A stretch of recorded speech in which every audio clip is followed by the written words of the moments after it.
In the month of April, we come together to celebrate the life and work left behind by one of the greatest to ever do it. Welcome to Half-Ass Movie Podcast.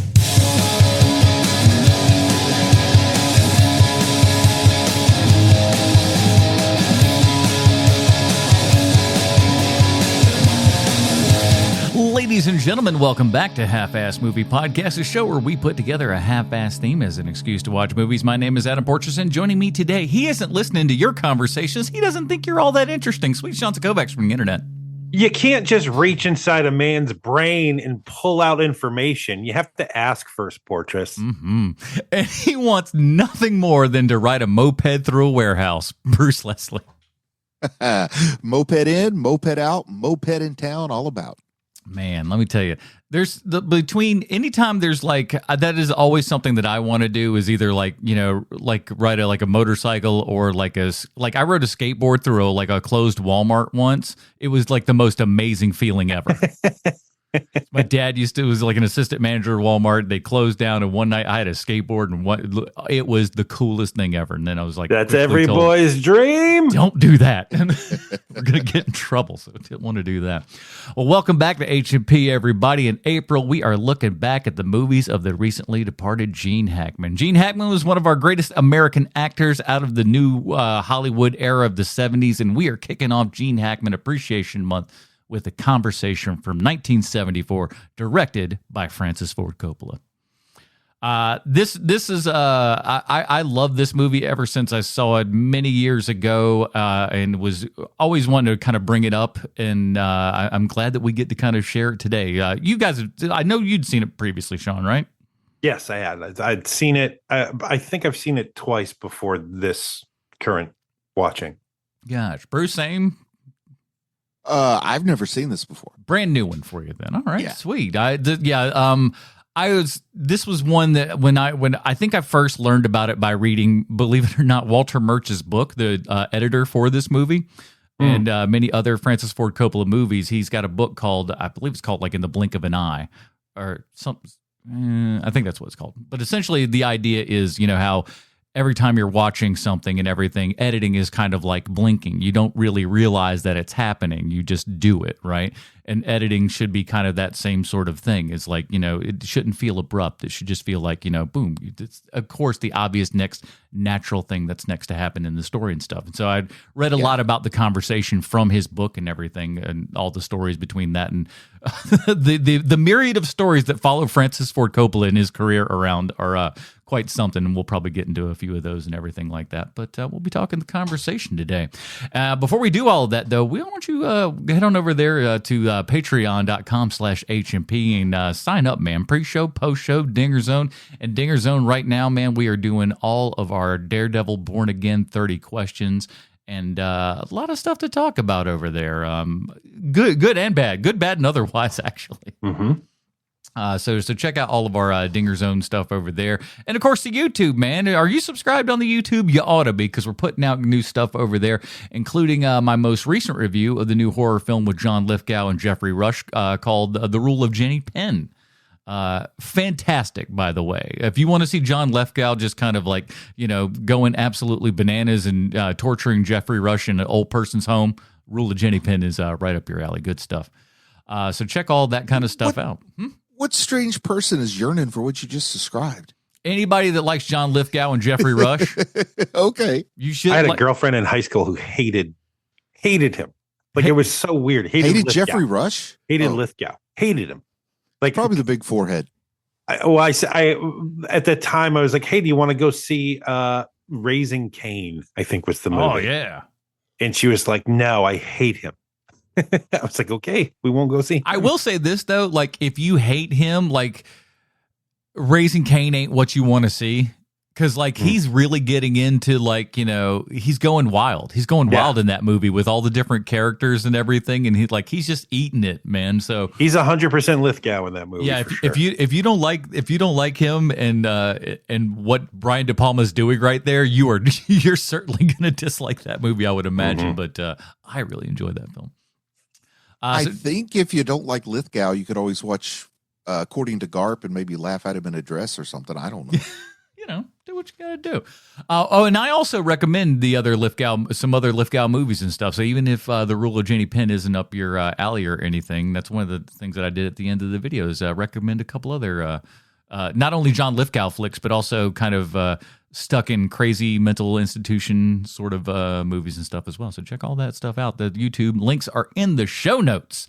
Let's get into it, fellas. Oh, and just remember this. Those blank check guys, if they saw you, they'd cross the street. They're hanging out with Lin-Manuel Miranda this week. Yeah? You think that they got time for people like you? No, sorry, Bob. The biggest celebrity we got on this show is Bruce doing his impression of Dusty Rhodes. That's it. Hard times, baby. Hard times for Dusty Rhodes family. In the script, I wrote, wait for Bruce's impression. I don't even have a script that I knew to wait for it. I was just like, and I'm going to put this one right here. Bruce. Patreon.com/HMP. We appreciate, love all you folks. And check out the Daredevil Born Again. We're having a lot of fun over there. And if you can't, man, just email us at halfassmoviepod@gmail.com. We'd love to hear from you. Let's get into it, fellas. Here's the IMDb plotline for the conversation. As we know, IMDb always 100% correct in everything they say and or do.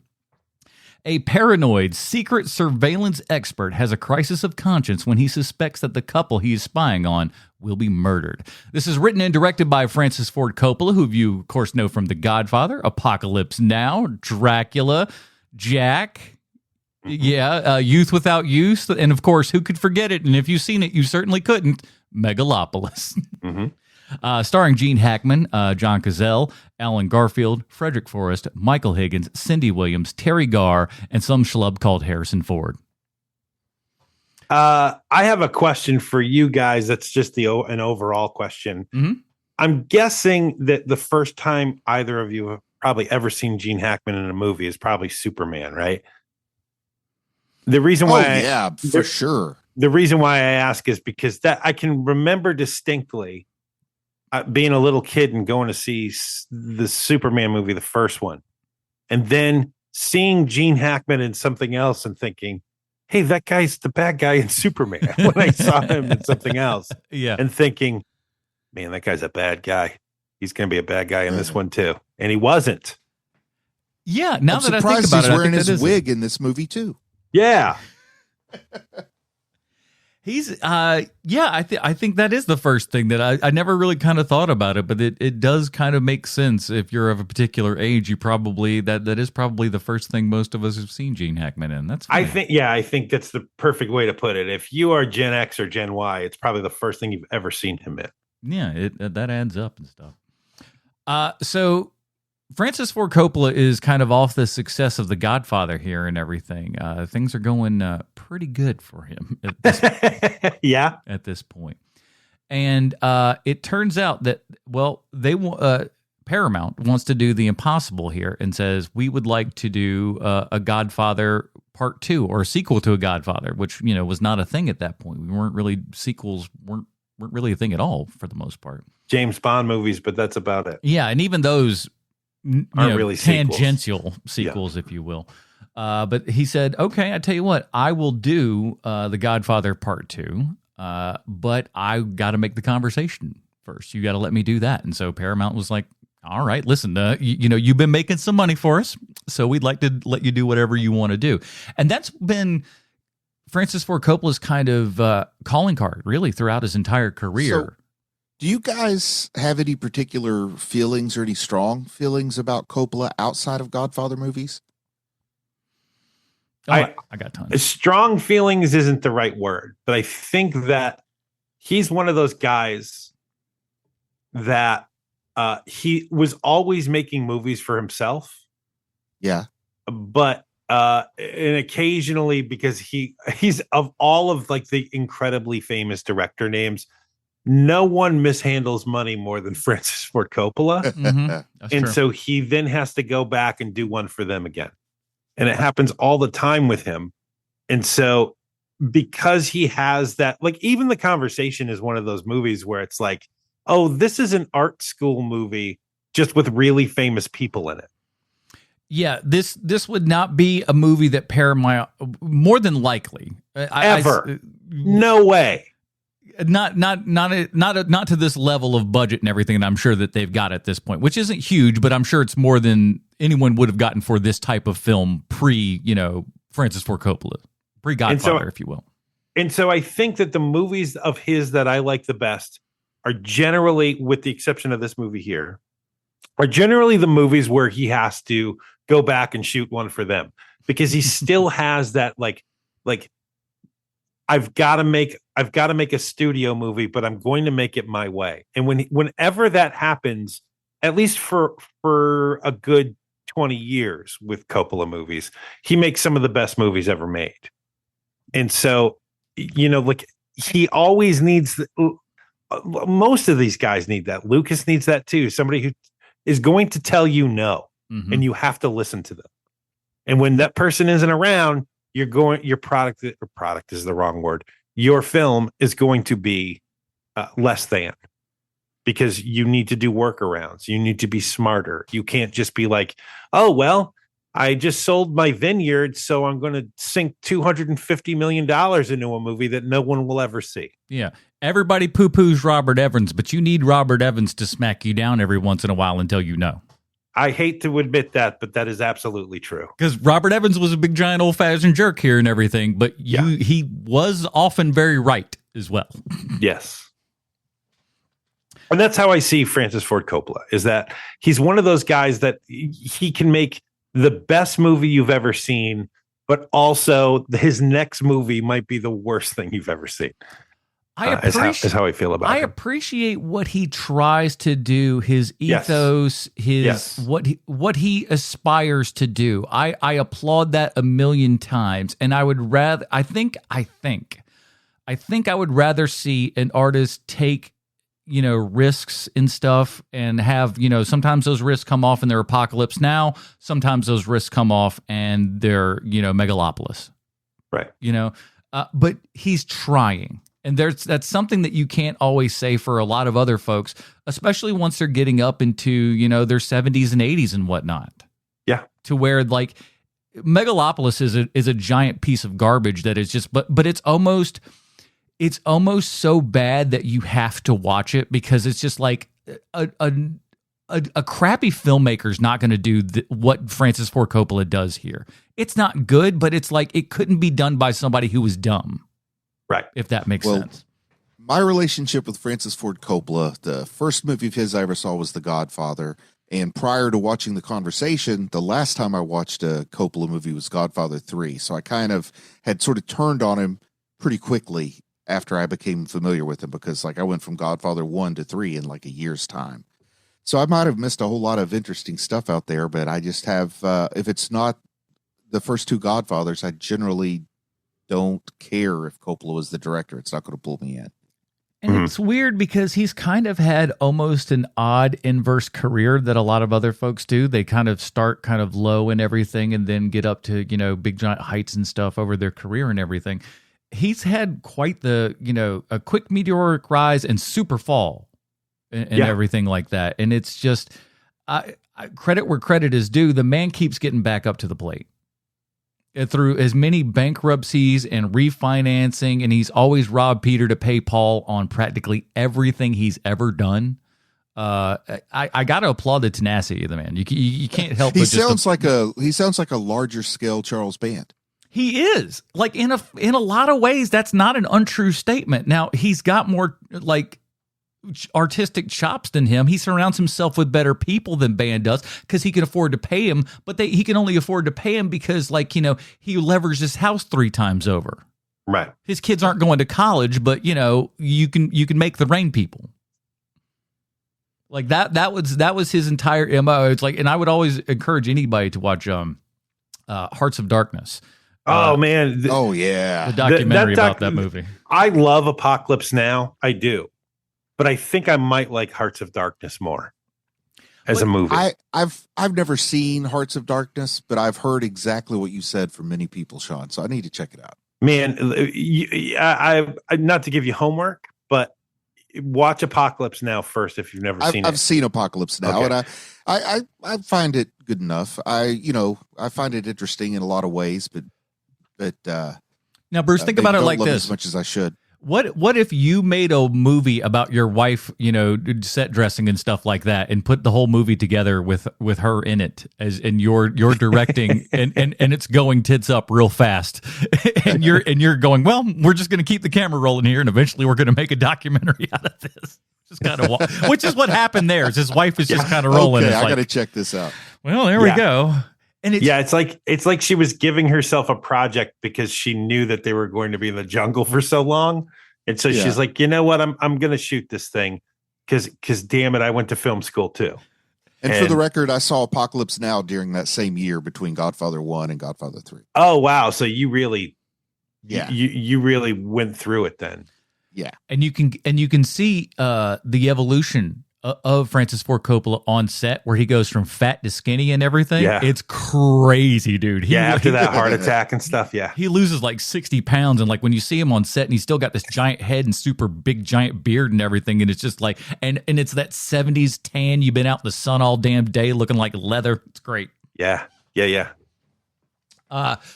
Let's talk about a couple of things, man. Like the opening camera shot for this movie is like a 3-minute long zoom shot. Yeah, that they did on computers, which was the first kind of early time that anybody was ever doing anything like this. Because they were using the ghost camera. That. They were using ghost camera technology in '74. I didn't know. Yep, this was the first one. Walter Murch is like he asked ahead of time. Francis goes, "Hey, how long do you think the titles are all going to be one big giant shot in here and everything? How long are the titles going to be?" He's like, "I don't know. What how long should they be?"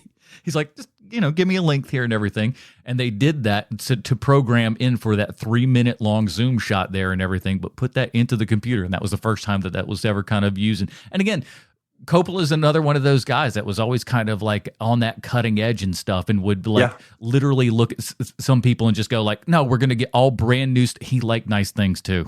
Yeah. Coppola liked nice stuff. Me and Coppola got a lot in common where we're not very wise with money. We like a lot of really nice stuff. Stories like that are part of why I'm really glad we do this kind of podcast now, because I find that kind of stuff way more interesting than the movie itself sometimes. So that they were doing everything in there, just super very cool. And they talk about like the apartment dressing and stuff like that, where Gene Hackman is living and whatnot, and how specifically sparse that was, and how it was. They're like, oh, we kind of wanted to make it look like a hotel, like he lives there, but he doesn't really live there, Right, which makes sense, and also the fact that he's got keys to like 3 different places, and you never really know where he's got a bed in every one of those places. And like there's a lot of Gene Hackman doing the heavy lifting in this role, because it's certainly not on the page, but it's what makes Hackman great. Right. I mean, it's why you bring him in, because he's going to be a pain in the ass on set. Everybody has the same story about Gene Hackman being an asshole to him on set. But in the end, there is a reason why you hire him, because he is that good at his job. Now, so I want to kind of talk about this, because this is a giant, what's the word I'm looking for? Lightning bolt for this era of filmmaker and everything, because this movie is also essentially a remake of Antonioni's Blow Up from 1966. Now, are you guys familiar with that movie at all? I'm not. No, I'm not. I mean, I know of it, but I've never seen it. So essentially, the idea is a guy who's a photographer and everything ends up taking a photograph that may solve a crime. So it was done with a visual thing in this, and so now we're doing it kind of an audio version here. So in Blow Up, he is kind of like literally blowing up the picture further and further to be able to kind of see and make out exactly what's going on here. And this is kind of that same sort of idea where we're going through and scrubbing through the audio here, trying to figure out what the mystery is to all of this. And of course, we would do this again in 10 more years here with Blowout with Brian De Palma in 1982. Right. Because again, we're still kind of going on the same sort of thing, but like Blow Up has been a giant just inspiration for any of the boomer filmmakers for sure. Sure. That 3-minute long, I want to go back to that for a second.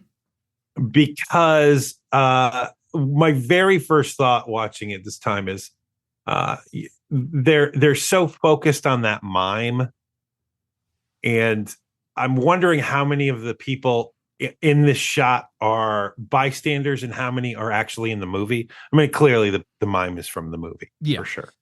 That's not just any mime either. Who is it? That's Shields from Darnell and Shields. Oh, is it really? Or Shields and Darnell. Shields and Darnell? Yeah, that's Shields. I did not know that. Because I just don't give a shit about a mime. You don't have don't have a subscription to Mime Quarterly? I didn't say I didn't.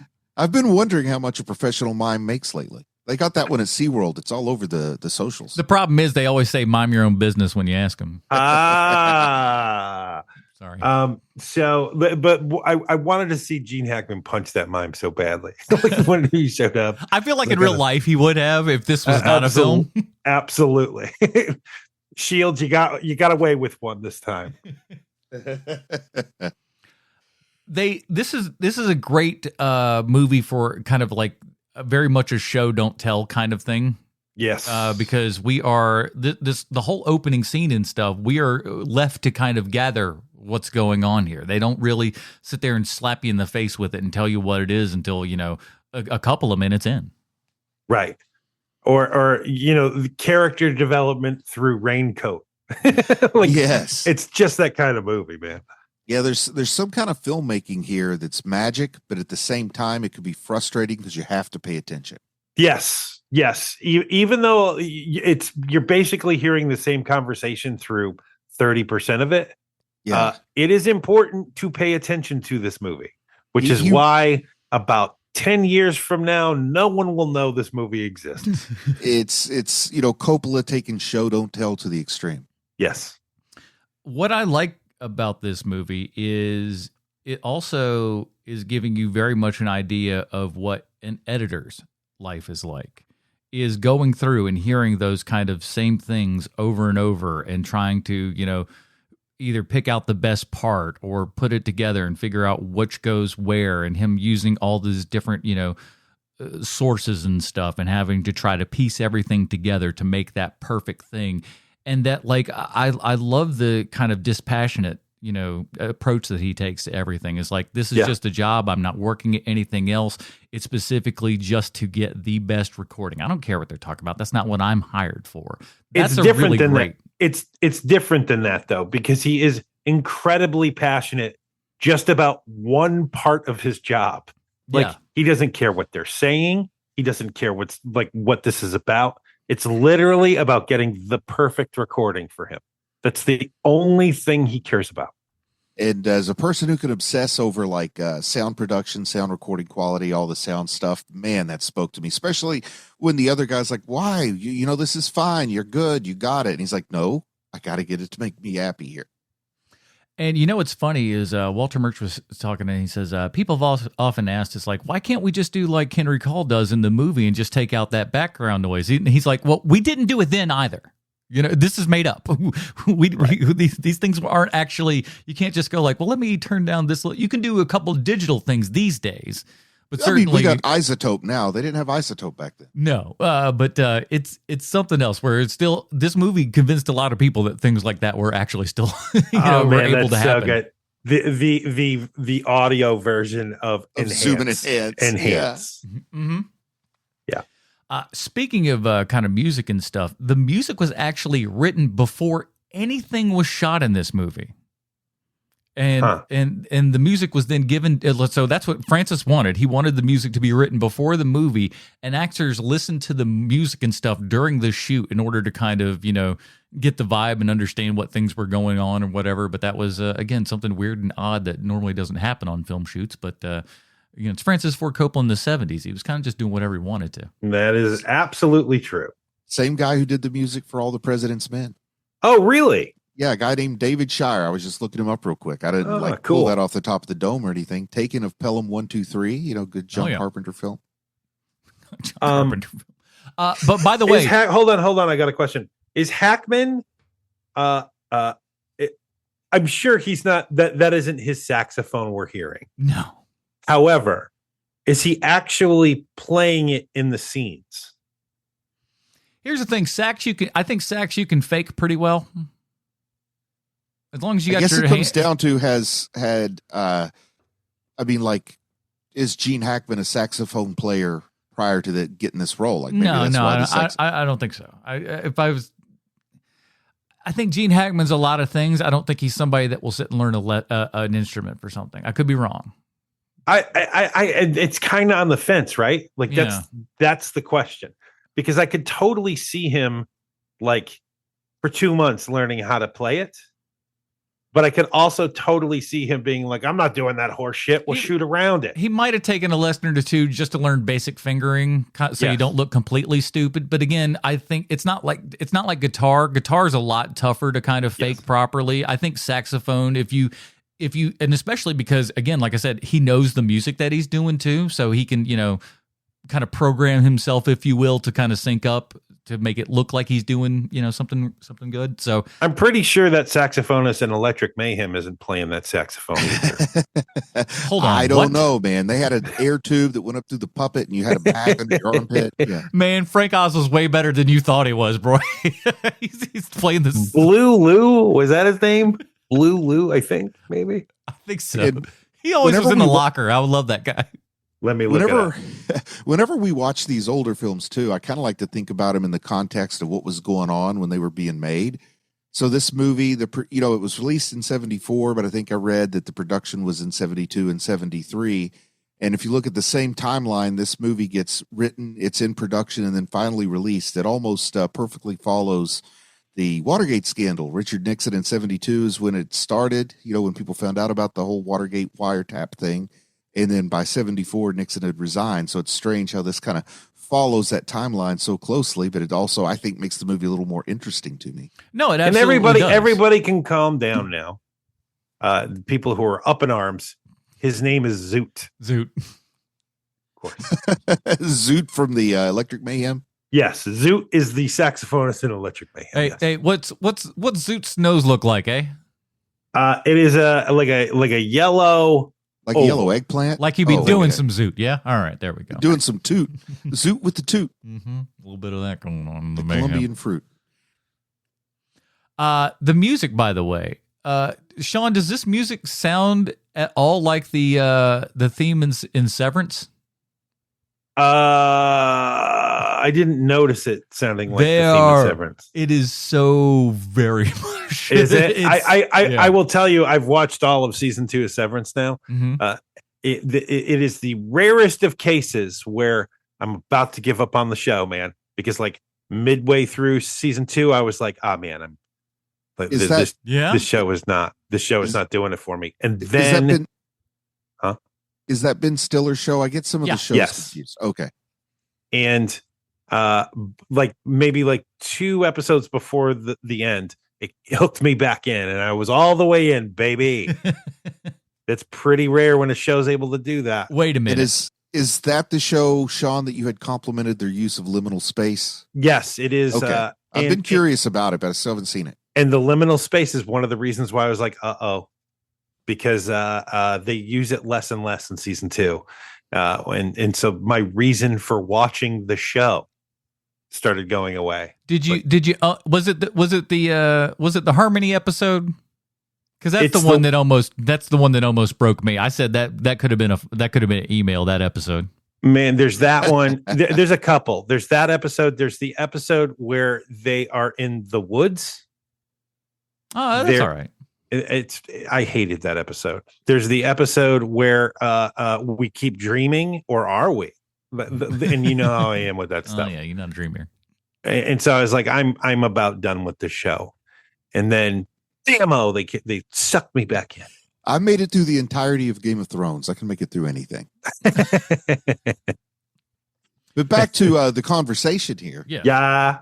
One thing that impressed me most about it was that it was written by Coppola, because I kind of find this story interesting and it's written in a subtle way, and it made me respect him a little bit more as a screenwriter than I probably had before. It had a real Philip K. Dick feeling if you take all the science fiction out and just put science in its place, kind of. He's 5 years out of film school is what this script feels like to me.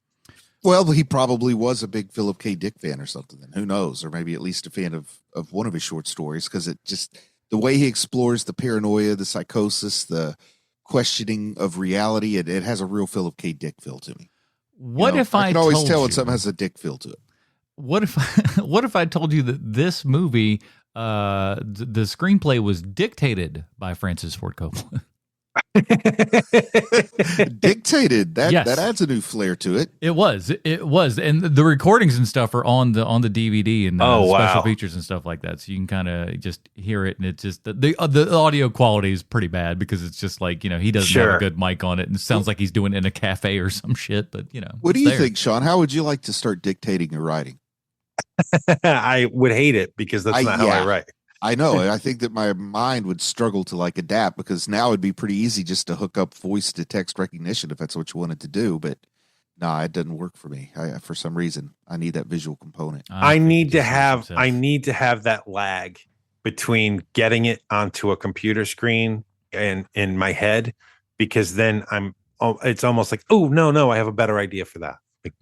I need that little bit of lag. And I'm I like to lay out where I'm going, then go back and make the trip interesting. I don't get it right out of my mouth the first time. I try to get all the points out and then go back and see what I messed up, screwed up, what needs to be fixed up. But I don't know that I could do that on the fly talking unless I was reading it from something I'd already written. And then what's the point? But I would imagine that probably 90% of this movie is just all visualization. Yeah. And so that's probably why he's dictating to someone.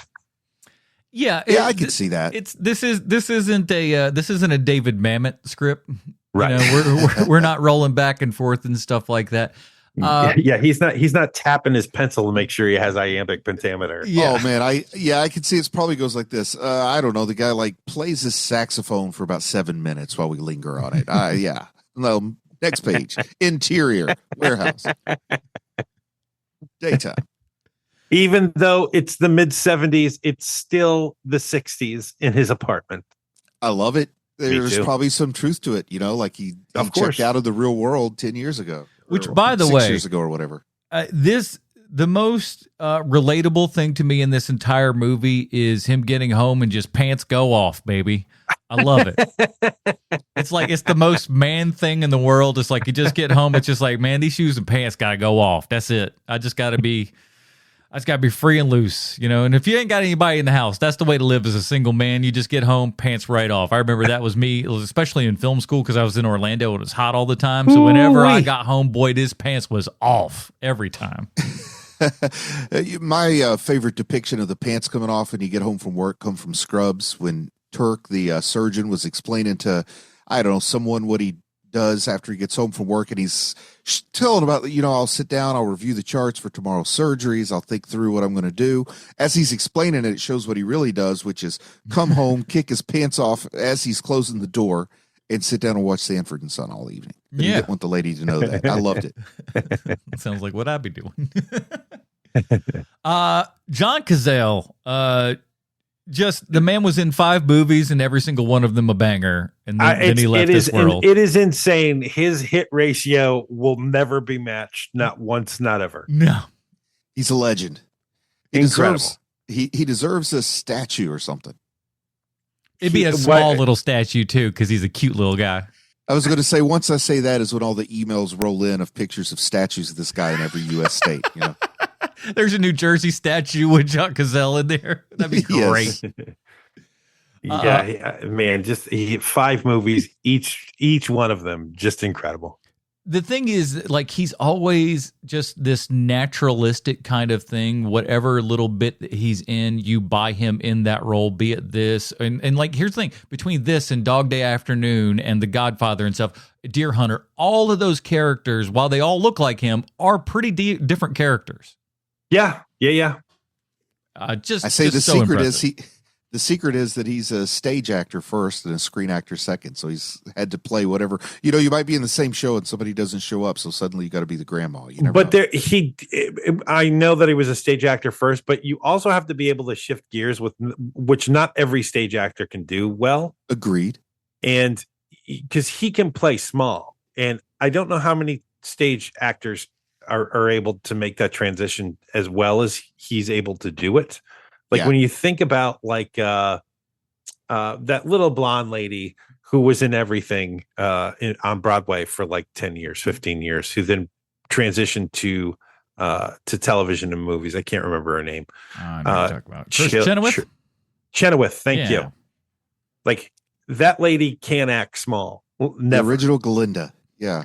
And she's and she's great. Like I like seeing her on shows and stuff. I think she's great. And she has her speed. That's what she do. Yeah.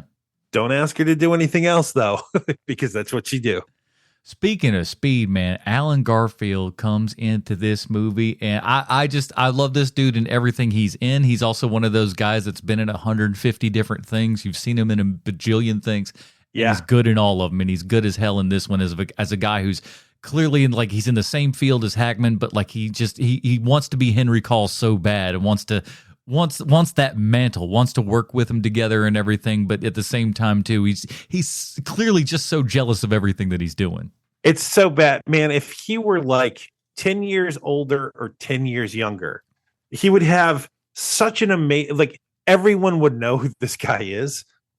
He looks like real life Wario, which I love that description. Which I am saying as a plus. It is a plus that he looks like a real life Wario. Wow! But he would totally have a bigger career if he were 10 years older or 10 years younger. Yeah, just right out. It's a weird little time here where it was just like, you're perfect for like just this character actor that'll never quite get, just above this sort of state. He's with us till 2020 or so. I know, man. I know it. But I know it till the government killed him so that we could pretend that there was a pandemic happening. That makes sense. I forgot about that. Yeah. He could have passed as a Gandolfini to me. Almost, man. He could have been. He's definitely Gandolfini adjacent. Like he'd be like Uncle Alan. Like he's not a direct relative. Right. like there's like the mom is different. Like yeah. What are everyone's thoughts on Cindy Williams? Okay, I'm surprised that you were able to broach that topic before I was, because I've used a whole lot of restraint to not ask this question from the get-go. But growing up, were you guys more Laverne guys or Shirley guys?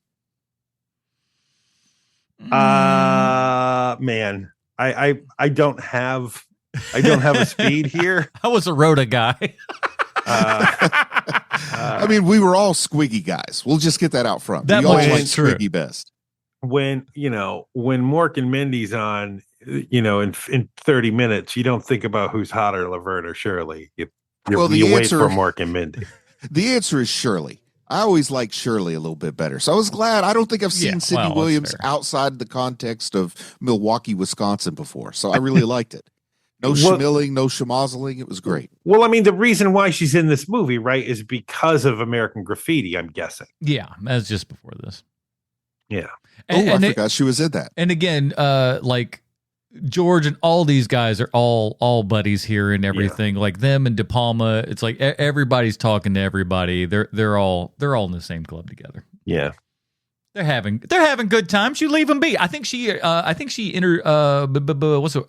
for Star Wars for Princess Leia, if I'm not mistaken.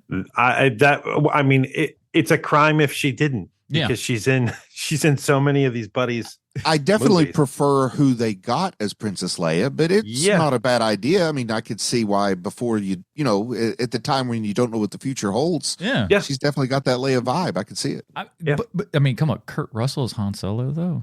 That would have been something. Well, that'd have been something. It wouldn't have been the same, but it'd have been something. It'd been interesting.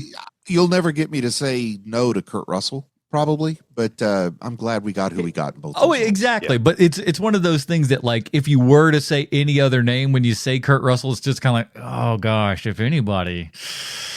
But no, we're happy with what we got. We're not crying. We're not crying that Harrison Ford is on Solo. Everybody, no, I'm definitely not. No. I love the trade show in this. What a great little bit right here and everything. I love the salesmanship of it. I love his kind of just pattern and everything, because if you've ever been to anything like this, these people are, it's so accurately scary. It's so funny how it hasn't changed either. No. that, no matter what trade you're in, no matter what period of time, if it's a trade show, it's all like this. A time-honored tradition, I guess we could say, Even in medicine, I mean, this is what a trade show's like. Yes. Come on over here, boys. I got a little something to show you. Here's a demonstration that you might need.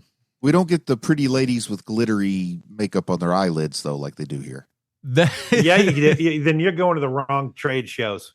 No, medicine trade shows seem like they're terrible then, because the ones that I've been to do have them. You got to have booth babes at your medical shows here. Otherwise, it's like, who's going to come over and want to find out what this new drug is if there ain't a girl with her jugs out? It's true. Forget it. Jugamore. I mean, this pill causes, may cause internal bleeding, and but don't worry, we got a hot chick here. Yep. A hot chick selling you the cure for your diarrhea. Ooh. She's going around giving out samples. You look like a guy who spends a little too much time squatting on the pot.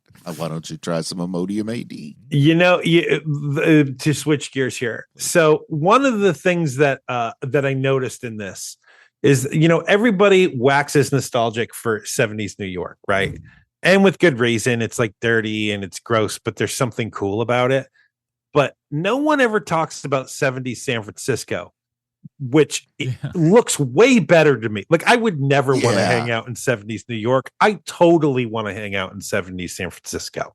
Yeah, I knew a guy who was an old cardiologist from San Francisco, spent a lot of time practicing in the Haight-Ashbury area, and just the stories from back then make it sound like a very interesting place to spend a little time. Man, just the aesthetic of everything looks so great. It's got that, it's not, you can tell that everything isn't $1 million like it is now when you're in San Francisco. I'm sorry, go ahead. I personally like San Francisco weather better than Southern California weather. I mean, that's a personal preference, but San Francisco better weather than New York or LA or Chicago. It's got that going for it. Oh yeah, not even close. Yeah, totally. And this movie had a nice harbinger of things to come with the homeless person dying on the bench. Man, you ain't wrong about that neither. They were just like, listen, y'all should have heeded the warning in 1974. You know what they needed? You know what they needed at that convention there, that trade show, Adam, is they needed the guy with whatever the 1974 version of the app to let you know which streets have poo-poo the on them. poop scooper streets on. What's the movie with Ben Stiller and Jack Black where you spray it on dog poo and it goes away? Oh, I know what you're talking about, but I can't think of it. There's some movie where Stiller's character, it's in the early 2000s, late 90s, where of course Stiller's playing that character where he's flummoxed and he's angry because his friend, who's an idiot, invented this product. The movie is Envy from 2004. Envy. And I got that by just Googling Ben Stiller dog poop. There you go. And that is the first thing that comes up when Ben Stiller dog poop is put into Google. Envy. If things continue the reason why I'm asking is because if things continue moving forward the way they are, someone's going to invent a spray that gets rid of homeless people the same way. Ooh. What do you mean? I'm pretty sure Texas and Georgia already have it. They just haven't told us about it yet. Georgia has it. You haven't been to Georgia, have you? I'm just picking on you because I know where you live, Sean. there ain't a ton of homeless people in Atlanta. I'll tell you that. Last time I was there was not. There's not. At least the part of Atlanta it's the spray. It's the spray. Yeah. Go downtown. They're downtown. Trust me. Last time I was there, it was way more than I'd ever seen there before. That the time that we hung out? Yeah. Oh yeah. You saw a ton of homeless people. Homeless people. I passed a whole bunch of people that were because I walked a couple blocks and stuff. I passed a ton of people zonked out on the side of the road. Well, I'm proud to say that Huntington's overrepresented when it comes to an unhoused population. Hey, unhoused and fatties, you guys got it all over there, boy. Yeah. Good times. Another to continue talking about the aesthetics of this movie. Mm-hmm. Love 70s San Francisco. Frickin' love it. Also love the lo-fi tech.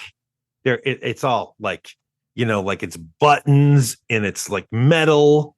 and it's just the best. It just looks so great. And here's the thing, that actually comes from real life, believe it or not, because all of the super high tech guys who were doing all of this crazy sound work and engineering work and stuff like that in the 70s and everything, no one used off the shelf stuff. Everybody just cobbled together their own stuff because just no one made it. No one made that stuff back then. So all of this stuff, most of it's real, but based upon stuff that people cobbled together. Some of it's kind of some bullshit because it's a movie and it needs to look cool.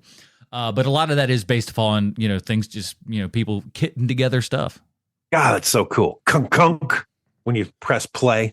But that to me, again, that's another thing. And I'm that last group of people who was, on the train of tape to tape editing and everything. Yeah. You're probably the last. You're probably the last class to use that. Yeah, right? We really are. We were. I was probably using it way past the due by date and everything as well. So we were really kind of last train out.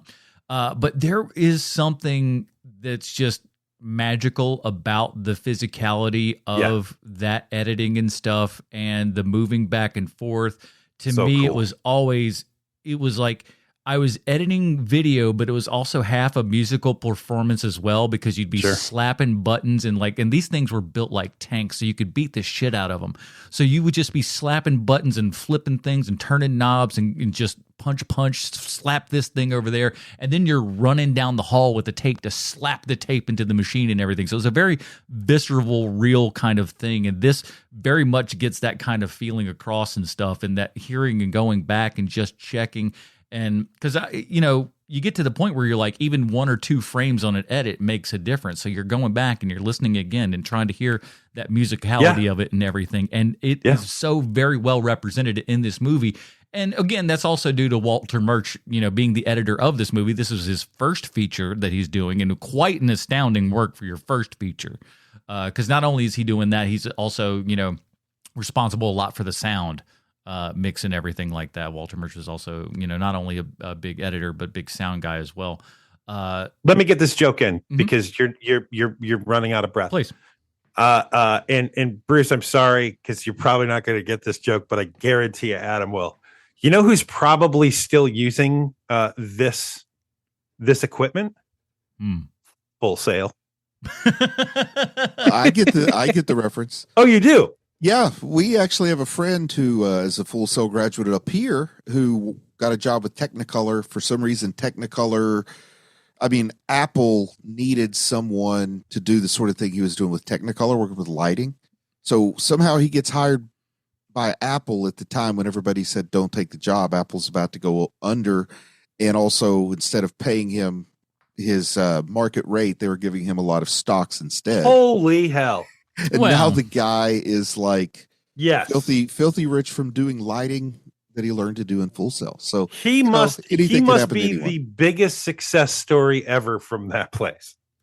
Well, everybody from Full Sail that I run into, it's like they're so angry because they went to Full Sail, and Full Sail was teaching them all the wrong things and on all the wrong equipment. And they overcharged their parents, or they got some horrible loan, and they're like, and I'm never getting out of debt ever. Oh, for a minute I thought you were talking about the Connecticut School of Broadcasting. No, sir. People that went there, it's the same kind of stories. Same exact thing, exactly. I would say Darren Lynn Bousman, probably the biggest name. He did like a handful of the Saw movies and stuff. Ooh, cool. So that's Hey, that's not bad. That's something. There's J.D. Harmeyer from the Howard Stern show. There was one other guy. I forget who it was. The Howard Stern show. What year is this? Well, my comment's from 2004. I made that comment way back. I made that comment when it was relevant. Internet's slow over here in West Virginia. It's going to mail in those jokes. And we'll be back with a new corn song. All right. I love the sense of paranoia that this entire movie gets across here. And again, and like you said, Bruce, it was very much of that kind of era and everything. How hilarious that it would only get far, far worse as time goes by. In this movie, we're like, who's listening to us? And now we literally invite listening things into our house on a regular basis. Same point I had. It's like, imagine how bad he'd be freaked out if he had like 3 Amazon Echoes in his house. Well, my daughter told me never, ever, ever use those. And cybersecurity people have told me the same thing. It's getting worse now because now they are, because it used to be they did it and didn't tell you. Now they're saying, oh yeah, by the way, we're listening all the time and we're going to be recommending everything for you. Like now they're just out and out telling you that that's what they're doing. Yeah. It's like I'll yell to my wife. I'll say, my hemorrhoids are flamed up really bad. Jesus, do we have any preparation H? We keep going to the same place today.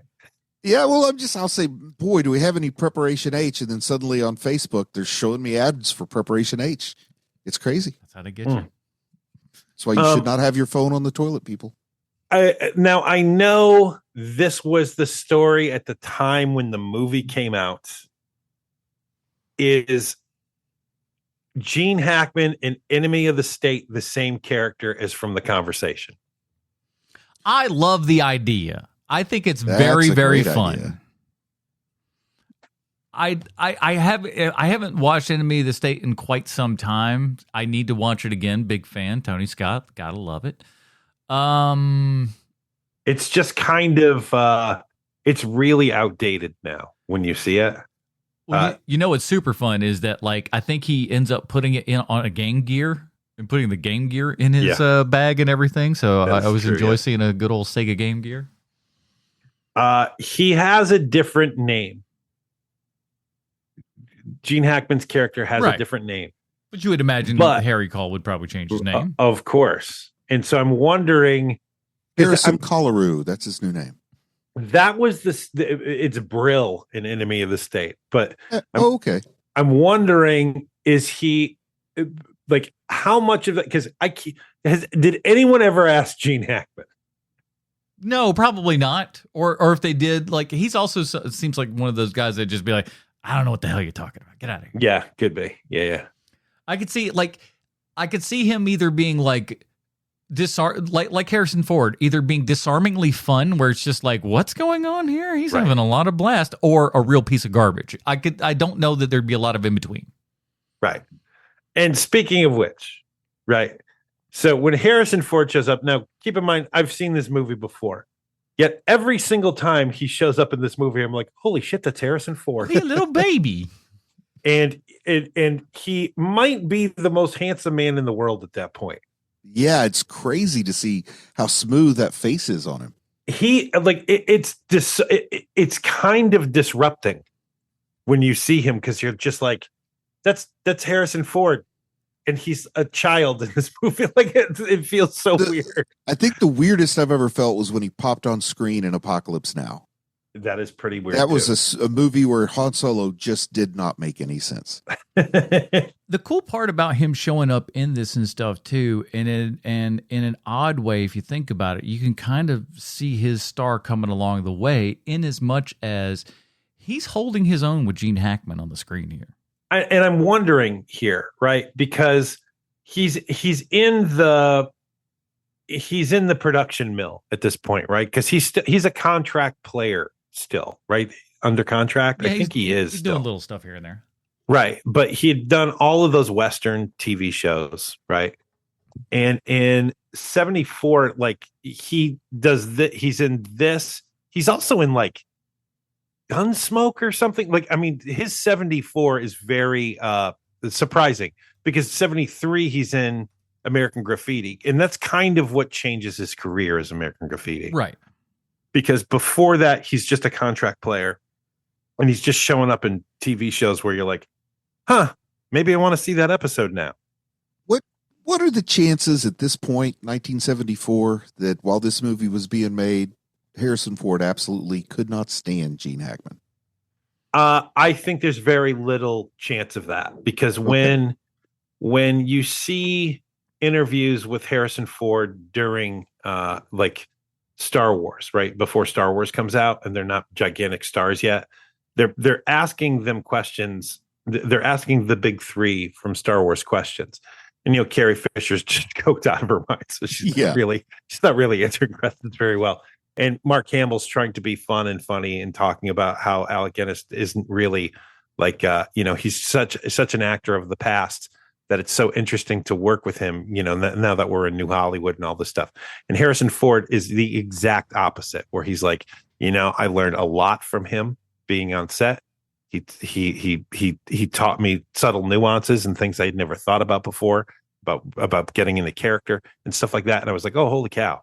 Like that is cool. He's dead serious. So I'm guaranteeing you that when you are that age, Harrison Ford, and you're standing next to Gene Hackman, he thinks it's a very awesome thing that he's standing next to Gene Hackman.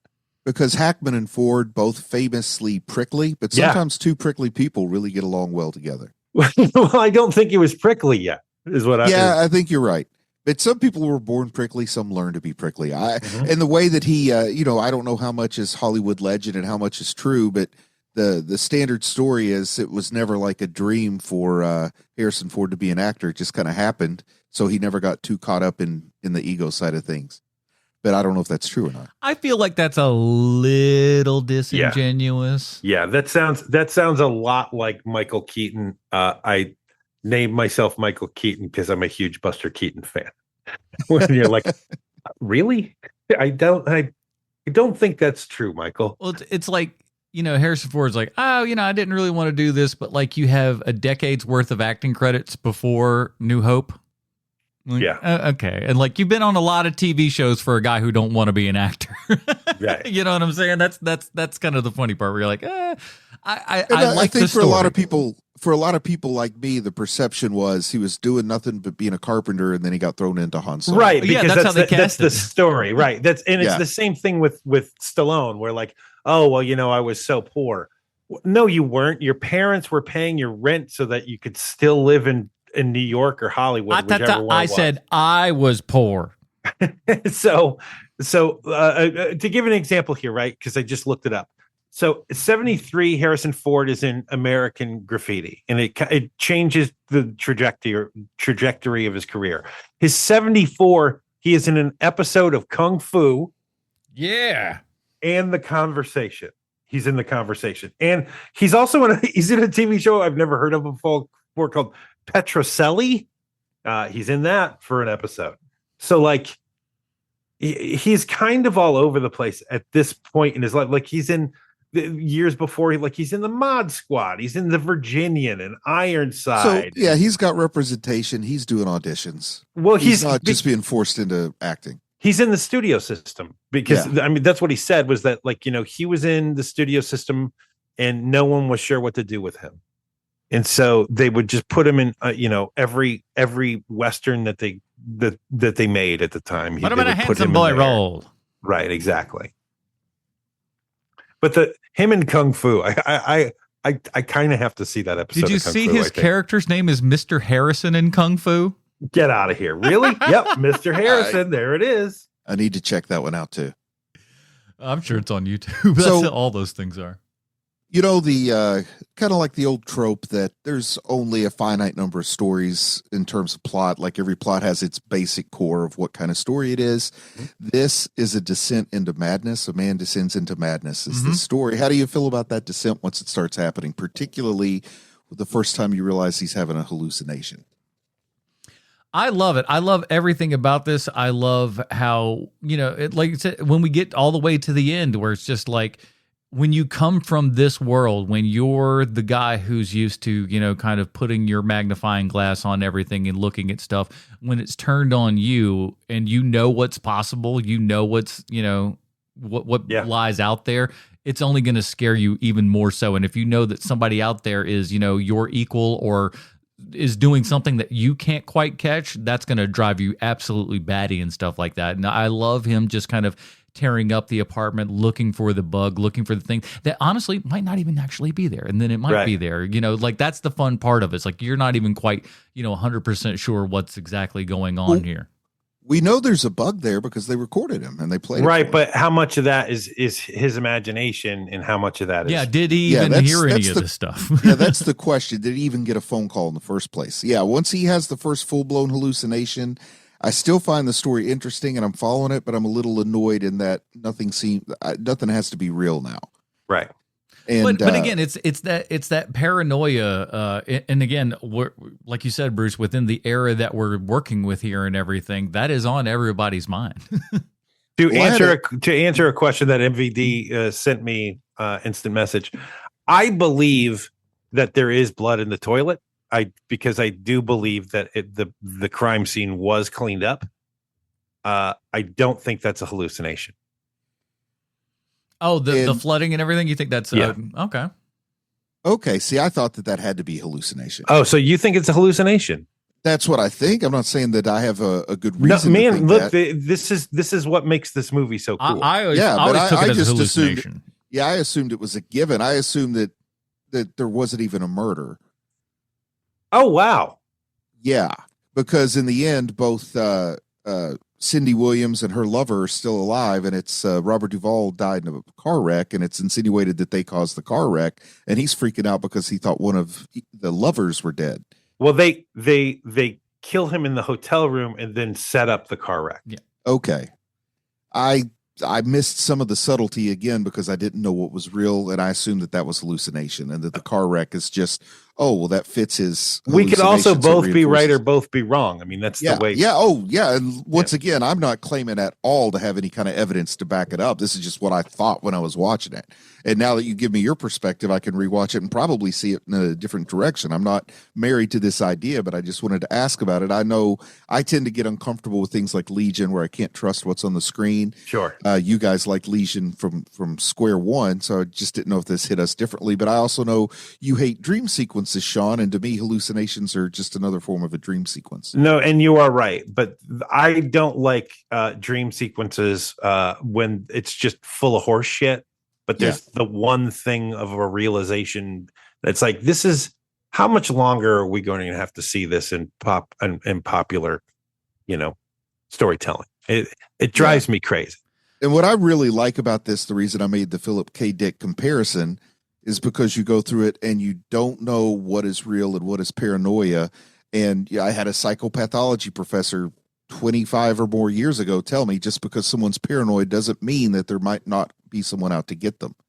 And that's what I see is happening here is, this person really is concerned that this guy could cause problems, the Harrison Ford character, and they really are spying on him, or, that's what I see is that this is really happening, but his paranoia is driving him to see it as a bigger problem than it is. Yeah. And then when he tears the house apart, and then there's nothing left and there's no bug that he can find, but I'm believing that he really is bugged, then that tells me, of course, they put the bug in the saxophone. That's the one thing he would never destroy, looking for a bug. The recording that they sent him was of him playing the saxophone. After watching the movie, coming to that conclusion, I kind of did some Google searching and see what other critics thought, and a lot of people have come to the conclusion, of course it's in the saxophone. So I kind of like that. That would hurt their ears whenever they tried to listen in. And they did have like an actual guy who did this kind of surveillance work as I don't know what you call it, an expert on the set. A Snoopy McSnooperson. A technical expert, technical consult or something. But this guy, he himself says, oh yeah, when I watch it, I know that bug's in the instrument because that's where I would put it. So that's kind of cool. And I like that interpretation that despite his paranoia and the great lengths he went to, he still didn't solve the problem. Love a couple of things that Harry owns. One, the surveillance van. Mm-hmm. That surveillance van is awesome. So set up. Love the mirror. Love the mirror windows. The whole thing about that van is just fantastic. Also love Harry's shop, and it's that entire floor of that building. Yeah, and it's just so gorgeous, and it seems so strange to me that he has like a cot just there, but he got some use out of it watching this movie. Which brings me to another thing I want to bring up. I want to live in a world where someone who looks like Gene Hackman can pull in girls who look like a 1974 Terry Garr. Now, Well, here's the thing. We're not quite sure what her deal is, and we never really know. So she may have all kinds of weird stuff because a lot of questions are not answered. So that may be how. And then there's also suddenly, in this world of cloak and dagger, cat and mouse, is she working an angle with him too? Because that's the first thing I think. If 1974 Terry Garr starts chatting me up, I wonder, is she after a kidney or money? No, there's something else weird there. That's yeah. I don't. Maybe it's daddy issues. I don't know. Robert Duvall. Yeah. So Robert Duvall, he's a pretty big deal by this time, right? Mm-hmm. Oh, he's huge. Godfather. Yeah. Do you think from the beginning it was the plan to have Robert Duvall be this mysterious guy, or do you think he just happened to be available at the right time? Okay. He did Rain People with Coppola, so they're buddies. Yeah, I know they're buddies, but what I'm saying is, I mean, I figured they were buddies from Godfather, but what I'm saying is, Rain People was first, so that's like he goes way back. That's my point. It's one like movie makes you an acquaintance, two makes you BFFs. Oh okay. yeah. So anyway, I just kind of feel like they didn't think they would be able to have Duvall for this uncredited role, but then it worked out and they took advantage. Like, it really has a feeling like if we knew we were going to have Duvall, we'd have done a little bit more with this scene. Oh, I disagree. I think that the way it was written, I think you're right about can we get Duvall? I think you're right about that. But I think that the part that you're wrong about is that the part was never there. I think that the plan was always, we need a big name to play this role. And because he's buddies with Duvall, we'll ask Robert first. But if we can't get him, how about the guy who plays Matt Houston? You know what I mean? Yeah, and I can see why it's uncredited, because you know they've got their credits rolling before the film and not after, and you don't necessarily want to spoil that reveal. And that was kind of a cool thing to do in the 70s and stuff too, you know, is take some of these uncredited roles and stuff like that. You know? Having a sandwich in a different movie, yeah. I'm way cooler with uncredited than unpaid. I'll just say that. Yeah, he got paid for the role. I'll say, yeah, I could. Well, then again, it is Francis, so now the only time where I've actually questioned that, because normally I would be like, well, they got paid. When I'll go Francis, I'm like, maybe not. He got paid in grapes. He's Monopoly Man sometimes, where he's got a top hat and a tux on, but his pockets are out inside out. And he's going, huh? I don't know what happened. Flies out of his wallet when he opens it. Take a guess, and don't look it up. How old do you think Gene Hackman actually was when they shot this movie? I think he was almost 50, I think. I think he claims in the movie to be 44. So I'm going to say he's probably 35. he feels like, you know, he's got that born old, and he's got the oatmeal guy, the diabetes guy, the Wilford Brimley thing. Where Wilford Brimley at 22 looked like my grandpa. He's 44 years old. There you go. Oh, so he was claiming to be exactly how old he was. You could have told me that he was 65 years old in this movie, though, and I would totally have believed it. Now, from what Walter, I'm going off of what Walter Murch says here, right? Is that like what you are seeing in this movie is antithetical to what Gene Hackman looked like in real life. Like all of this, the hair, the glasses, the wardrobe choices, and everything were very specifically, and nothing what Gene Hackman's actual style or look was like at all. So you're saying they glammed him way up for this movie? No, opposite. They went way down. Because at the time in the 70s, also you have to keep in mind that the style of suit that he's wearing looks cool to us now in 2025. Yeah, but that is literally like the squarest, lamest suit you could have possibly owned in 1974. I picture in his free time he dresses like Brad Pitt did in Once Upon a Time in Hollywood. He looks like a longshoreman in real life whenever you see him, because he's always wearing the beanie, and he's got a fluffy sweater on all the time. And I love that, man. Is he originally from the Northeast? I don't have any idea. I can't imagine so, but you can't go wrong looking like a secondary character from a Stephen King book. I tell you, he probably. I think that. That's the only look he had. San Bernardino. Is that where he's from? San Bernardino. I think that's the northeast of the Northwest. All right, so we love Gene Hackman. Everybody loves Gene Hackman. But if you had to recast this role, who would you do it with? Okay, so here's what makes Gene Hackman so fascinating to me is that he could simultaneously be an everyman and yet he's one of a kind. And that's weird. I can't quite wrap my head around it. Like an everyman, there should be a few others that you could just think of right off the top of the head. But I can't. And I guess that I would just go, since there's only one Gene Hackman, I guess I would just go with like a 1974 acting powerhouse that could work with Coppola. I'd probably go with Dustin Hoffman. Okay. But he does not have the same kind of schleppy look. I am going to go same style actor. I think Emmett Walsh would kill this role. Ooh. Yeah. I could definitely see that. Now, my choice, you'd have to open up another cast member in this, because I feel like you could push John Cazale into this role. Totally. It'd be a little different, but you could still very much have that character, him play that character, and then somebody else fill in his role and everything. Or live action Wario. You could do that too, and it would work. All right, movies only come in two forms: art or fart. Bruce, the conversation, art or fart for you? Oh, for me, that's not a hard question to answer at all. This is art. Whether or not I like the movie is irrelevant, because like this is something I watch and I'm impressed. I'm pulled in. It totally changed my point of view on Francis Ford Coppola. I'm kind of embarrassed that I wasn't even familiar with this movie, much less hadn't seen it before. So yeah, this was a very art-filled experience for me. Very nice. John? Oh yeah, man. I mean, not only is it art, it's art school art too. Like I would have no problem believing that Coppola wrote this while he was in art school. Like it feels like that style movie. It's kind of great that way though. Like it's like a big budget art school movie. Yeah, art for me as well. This is, back when he's taken chances, and most of them are still hitting in this era, which is pretty darn awesome.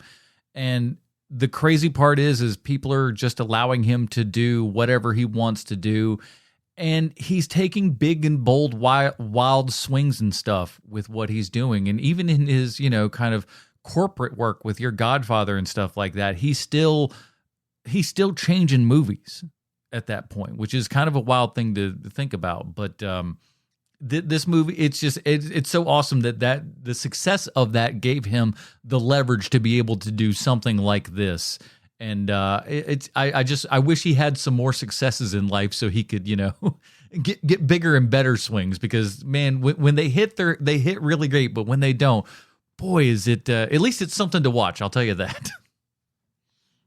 That is it, everybody. We got our first Gene Hackman movie down, but fear not, we got plenty more of that to come. Next week, we're talking Crimson Tide. Sean, tell us about it. It's this little tiny film starring people you've barely heard of before, and also was one of the ghostwriters on it.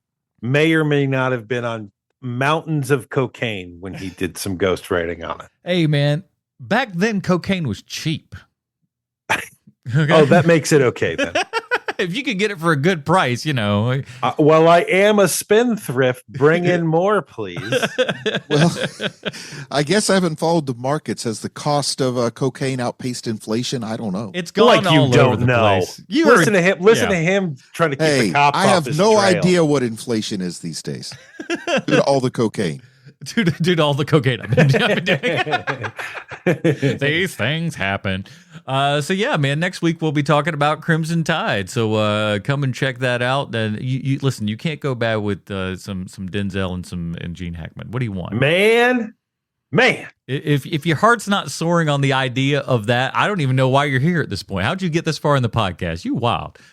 This is, by the way, every Gene Hackman movie, for those of you who know my past at all, know that I used to play a game called Gene Hackman Plus One, where Gene Hackman is always the same guy in every movie, but there's plus one thing. In the conversation, it's Gene Hackman plus paranoia. Okay. I like this. I like this rule. It's a fun game because you try to throw the other person with a movie, and you always know the answer whenever anyone says, "What about Superman 4?" And everybody always gives the same response, which is Gene Hackman plus money. I like that. And we'd like to see some of your money over at patreon.com/HMP. Support this show. King of the segues, everybody. You're still the king, Paul. Daredevil Born Again. We got to do it right. Daredevil Born Again, 30 questions over there. So do us a big old giant favor. Check that out. Check us out over there on the YouTube as well. Got a large quick little surge of subscribers here and everything. Thought that was very nice. I don't know where that came from, but because I didn't put up a ton of stuff, and all of a sudden it's just like boom, some people go up. So that make me happy. So thank you guys so much for that. Leave comments, like, subscribe, share, all that kind of good stuff. We really appreciate you. Bruce, plug something real fast. Hey, check out Werewolf Fighter. Werewolf Fighter's the most fun 38 minutes you're going to have on YouTube watching people fight a werewolf. Sean, what do you go to YouTube? Look for it. Werewolf Fighter, Bruce Leslie, Anime Dad. There's a million ways to find it. There's like 7 ways. There's 7 ways to find, not a million. Stop overselling yourself. Sean, what else? I don't know. Go to our YouTube. Done. 30 questions. You know all the stuff. That is it, everybody. Join us next week for Crimson Tide for Sweet Sean to Kovacs from the internet. Bruce Leslie, I'm Adam Porters, reminding you to be a dirty baby and leave a comment for your mom.